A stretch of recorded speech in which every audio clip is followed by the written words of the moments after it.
Hey guys, welcome to the Reparenting Daily podcast, your daily guide for inner child healing. This podcast helps you establish a consistent reparenting routine and is divided into 3 sections. The first is a daily reading, the second is a discussion of the reading followed by suggested journal prompts, and the last section is a peaceful meditation for closing.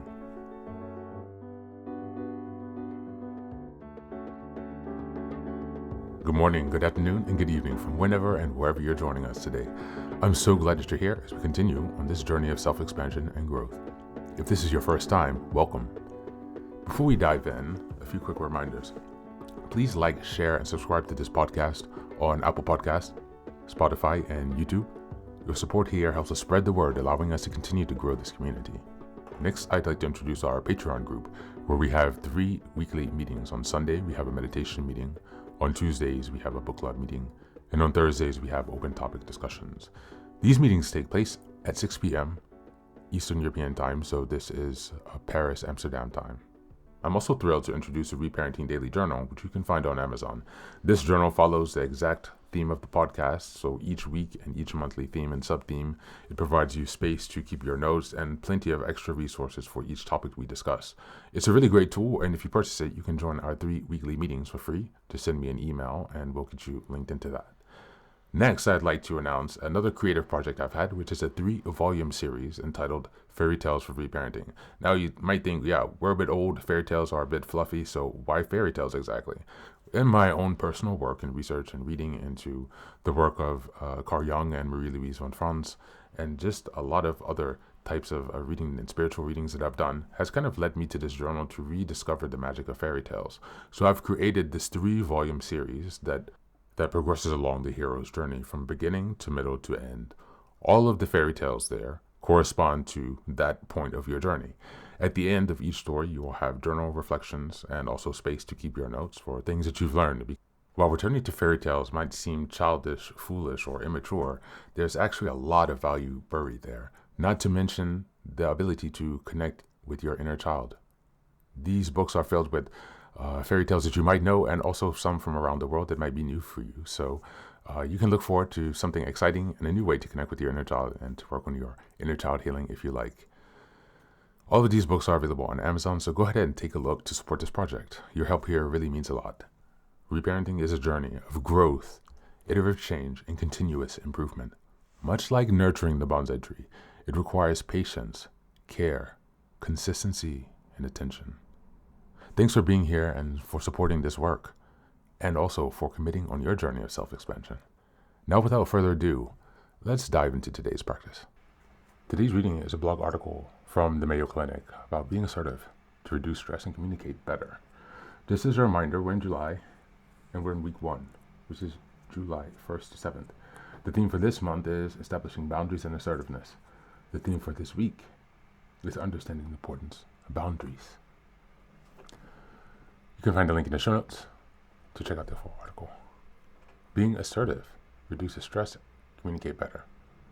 Assertiveness can help you control stress, anger, and improve coping skills. Recognize and learn the suit of behavior and communication.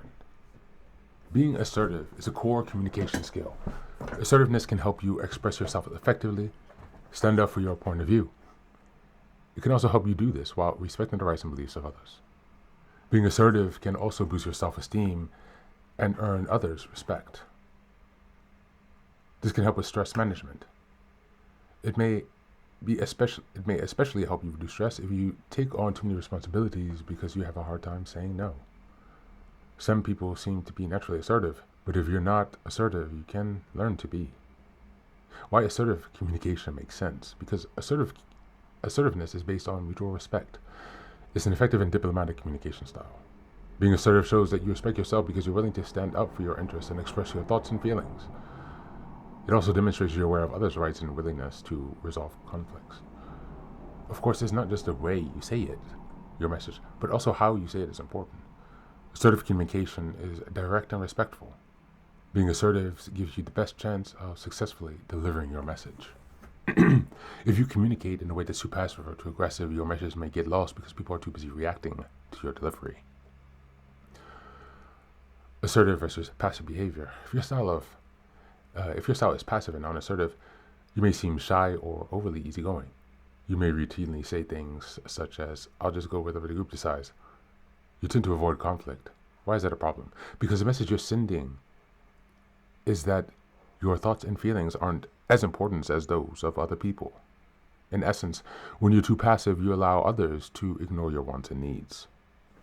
Consider this example. You say yes when a colleague asks you to take over a project, even though you're already busy. Extra work means you'll have to work overtime and miss your daughter's soccer game. You intentionally keep the peace, but always saying yes can poison your relationships, and worse, it can make your internal conflict because your needs and those of your family always come second. This can create an internal conflict that is created by passive behavior, can lead to stress, resentment, seething anger, feelings of victimization, a desire to enact revenge, or doubting and questioning our own judgment. Thank you. I encourage you to check out the remainder of the article.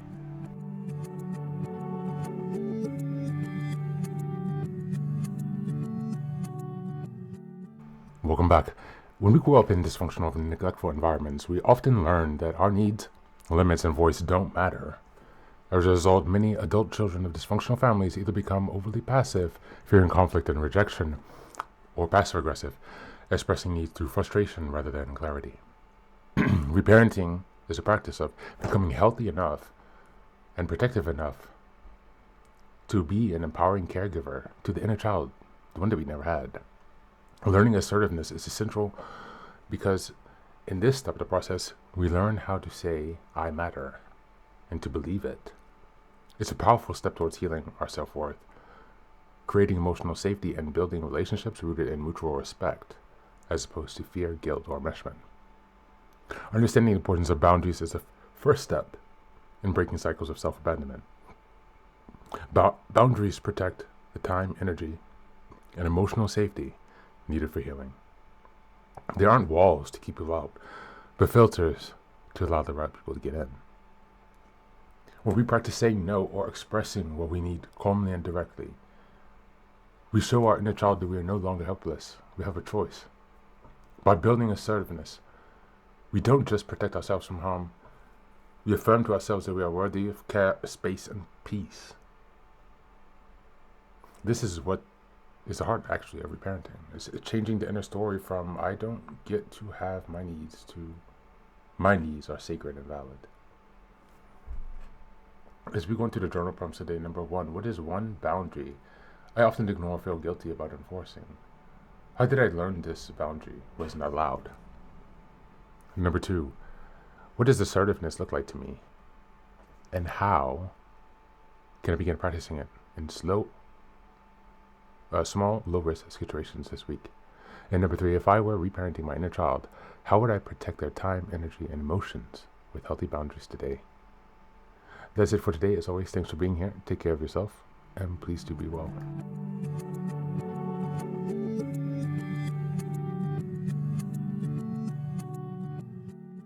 Welcome back, welcome back.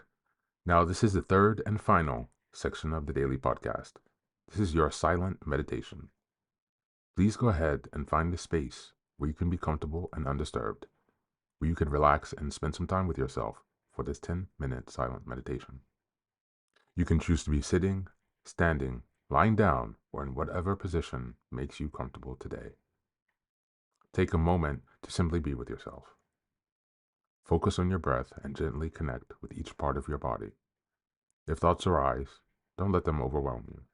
Just observe them without attachment. Imagine them as leaves drifting down atop a river, passing by without needing your engagement. Stay present, grounded, and open to this moment, no matter what time you are listening and practicing this meditation. Namaste.